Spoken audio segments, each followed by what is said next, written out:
Измените на Законот за пасишта, кои владата ги донесе на седница на 25 април, со која што председавал вице-премиерот Груби и по скратена постапка ги пушти во собрание, ја загрижија стручната фела. Се стравува и од можности за злоупотреби, како и од загрозување на биодиверзитетот на вкупниот расположлив фонд од 567.000 хектари. Со измените е предвидено пасишта во државна сопственост да се даваат на користење преку јавен оглас, само ако станува збор за површина поголема од 50 хектари, а за помалите да се склучува договор без јавен оглас, во постапка по службена должност. А како се доаѓа до службена должност? Се доаѓа со тоа што ако пасиштето не било издадено, да оди по службена должност. За мене тоа е можност за шпекулации. Ние сме можда во нашето општество и во државата многу често склони во се да бараме шпекулации, меѓутоа ова е факт, дека за ова стои намера која има дискреционо право, со кое она што вие на почетокот го рековте, со кое директорот има дискреционо право да делува до 50 хектари, кое произлегува од ова, рековме, од неговата службена должност, што не постоеше во претходниот закон. Наместо на 10, пасиштата ќе се даваат на користење на 20 години, со можност, потоа со непосредна спогодба, да се склучи договор на уште 10 години. Професорот Джабирски предупредува дека земјава со години нема јасна слика за тоа со што всушност располага и во каква кондиција се македонските пасишта, за да се постави почетната цена на јавниот оглас и да се утврди колку грла треба да пасат на хектар. За доделување на пасиштата ние не сме подготвени. Зошто? Нашите пасишта немаат бонитет.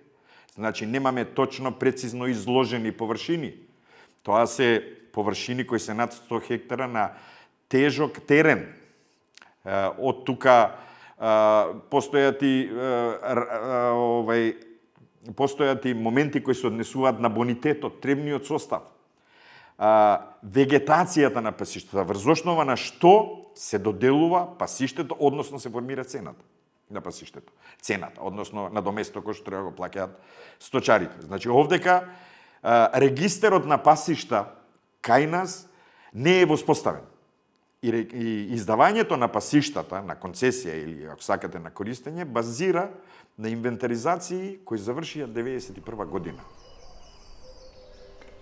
Министерството за земјоделство не гледа спорни моменти.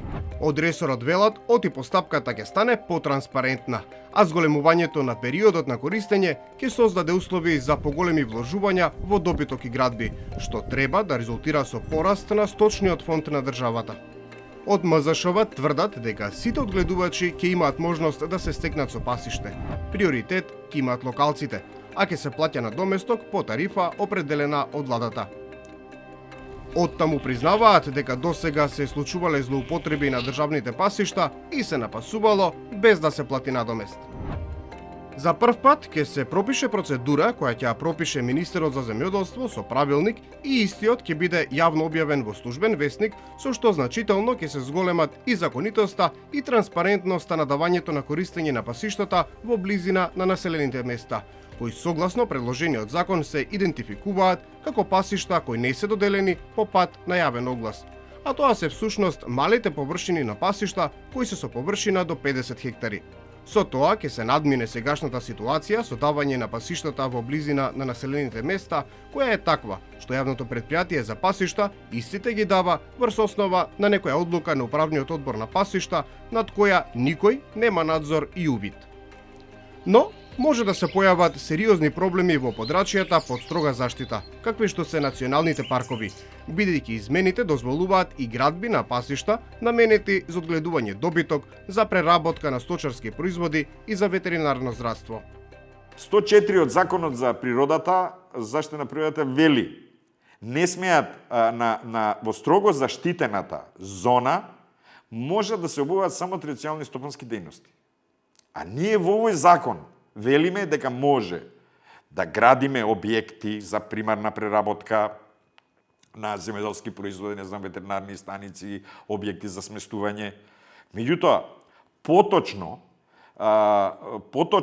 какви објекти, Тоа треба совршено да кореспондира со Законот за заштита на природата. Тоа ние не го правиме. Од Националниот парк Шарпланина предупредуваат дека изградба на такви објекти не е дозволена со планот за управување. Тоа не е дозволено никако. Според планот за управување, што више уште еднаш ќе се повторат, не е одобрен. А планот многу сличен не е со плановите на управување на националните паркови во Европа. Така што, ако сакаме да ги почитуваме тие заштитни мерки, ќе треба според планот секако. Ние нема да дозволиме никако градење на нови бачила, отварање на патишта, инфраструктура и така слично. Министерството уверува дека националните паркови нема да бидат загрозени. Не постои таква можност, бидејќи согласно предложениот закон се пропишува: искористувањето на пасиштата во границите на заштитените подрачја се врши во согласност со Законот за заштита на природата и актот за прогласување на заштитено подрачје во соработка со субјектите кои управуваат со заштитените подрачја. При тоа, почитувајќи го режимот на заштита на заштитените подрачја и плановите на управување. Низ годините се носени десетици измени на Законот за пасишта, кои предизвикуваа многу реакции во јавноста. Пчеларите пред 2 години реагираа на членот 23, кој предвидуваше наплата за напасување пчели на пасишта во државна сопственост. Тоа, иако најде на подсмев во јавноста, сепак претходно беше регулирано со подзаконски акти.